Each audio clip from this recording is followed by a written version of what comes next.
사장님, 진짜 서서 먹어요? 아, 사장님, 여기 의자 없어요? 그 질문이 제가 오픈하고 나서부터 가장 많이 들은 질문 중에 하나입니다. 왜 의자 없는 술집을 만들었냐? 손님들은 의자가 없다고 바로 나가기 일쑤고, 하지만 그 술집을 만든 데는 아주 치밀한 계획이 있었다. 저는 혼술을 굉장히 좋아합니다. 일본에서는 흔한 문화 중에 하나거든요. 근데 한국에서는 쉽지 않은 게 현실입니다. 혼술 혼밥이란 단어는 2015년에 거의 10년 전에 나왔습니다. 그런데 혼밥은 이제 누구나 하는 일상적인 것이 되었지만 혼술은 여전히 낯선 단어 중에 하나입니다. 혼술한다, 집에서 혼자 영화를 보면서 먹는다, 혹은 국밥집에서 소주 하나 곁들여 먹는 개념으로 혼술의 단어가 많이 쓰입니다. 그런데 술집에서 혼술한다, 사실 당연한 이야기인데 술집에서 술을 먹는 게 당연하니까요. 아주 낯설게만 느껴집니다. 그 이유는 여러 가지가 있겠지만, 첫 번째로 부담스러운 안주 가격과 양, 그리고 두 번째로는 나를 그렇게 반기지 않는 듯한 그 사장님의 눈빛이 있을 겁니다. 사실 혼자서 그 큰 테이블에 앉아서 술을 시켜서 먹는 것이 사장님 입장에선 달갑지 않을 수 있습니다. 술집의 안주 가격을 좀 더 면밀히 살펴서 생각해보면 시간 개념이 섞여 있습니다. 밥집에서 시간 개념이 걸리는 경우는 잘 없습니다. 무한리필집 빼고는. 그런데 술집에는 흔하게 웨이팅을 하는 곳은 시간 제한이 있습니다.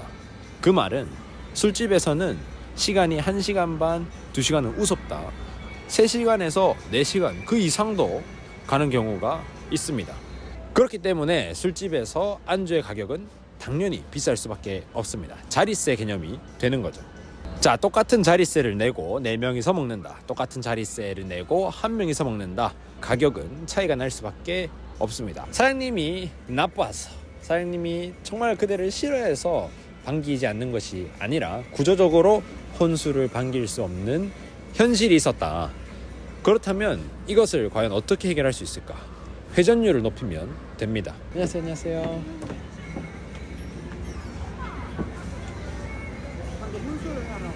네, 혼자 오신 분이 혼술하러 들어가십니다.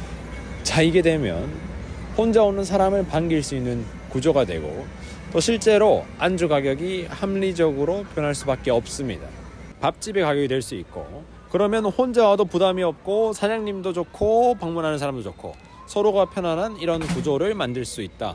그것이 바로 서서 먹는 술집을 만든 배경입니다. 제가 캐나다에 있을 때도 정말 이런 혼술할 수 있는 스탠딩바 많이 갔었습니다. 이런 데서는 그냥 간단하게 집에 가기 전에 한잔 할 수도 있었고, 친구를 기다리면서, 커피 많이 먹으면 머리 아프고 잠도 안 오잖아요. 술은 어차피 먹을 거 미리 저 혼자 한 잔 스타트 할 수 있었습니다. 또 집에 가서 뭐 차려 먹기 너무 귀찮을 때 그냥 간단하게 맥주 한 잔에 감자칩 하나면 그냥 배도 부르고 그날 하루도 그냥 저는 기분 좋게 마무리할 수 있었습니다. 사실 한국에는 그런 것이 없었고, 저는 분명히 우리랑 비슷한 생각, 우리랑 비슷한 니즈를 가진 사람이 있을 거라 생각했습니다. 그런 곳이 저는 필요하다고 생각했습니다. 실제로 우리 밥집도 요즘엔 엄청나게 많은 양을 내세우고 기본 3인분 이상 시켜야 되고, 그러다 보니까 배가 안 부를 수 없는 구조가 되어버렸습니다. 이렇게 배가 부르는데 술까지, 안주까지 배가 부르게 먹어야 되면 쉽지 않죠. 간 빠진 새는 딱 2% 부족할 때 그 2%를 채워줄 수 있는 곳이면 했습니다. 처음에 이걸 만들 때만 해도 주변에서 장사 오래 하신 분들이 다들 걱정하셨습니다. 우리 지역에 이 시골에 서서 마시는 술집은 절대 안 된다. 이 주민은 절대 서지 않는다. 내가 장사를 13년 했는데 절대 장담한다 까지도 말씀하셨습니다. 너네 집 3개월 안에 의자 놔둘 거다 라고 호언장담하시는 분들이 대다수였습니다. 하지만 8평이 안 되는 이 작은 매장에서 맥주, 프리미엄 생맥주를 900리터 이상 팔 수 있었던 이유는 스탠딩 바였기 때문에 가능했다고 생각합니다. 회전율이 그만큼 어마어마하다는 거죠.